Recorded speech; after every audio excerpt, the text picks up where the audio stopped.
তোমাদেরকে ফ্রিতে কিছু পরামর্শ দিই, শোনো।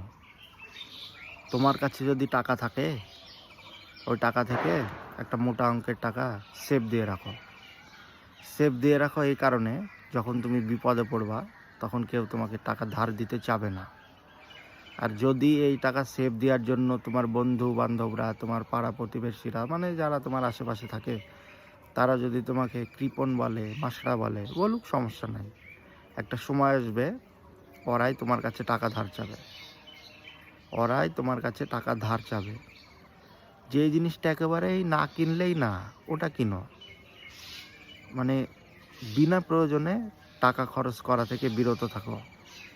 নাহলে টাকা কি জিনিস সময় মতো টের পাবা। ফ্রিতে পরামর্শ দিচ্ছি, অবশ্যই কাজে লাগাও।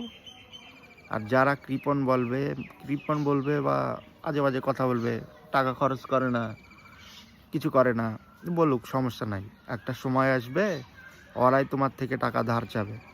এই জন্য আমি বলি যে তোমার কাছে যদি টাকা থাকে, ওখান থেকে মোটা অঙ্কের একটা টাকা সেভ দিয়ে রাখো, বিপদে কাজে দিবে।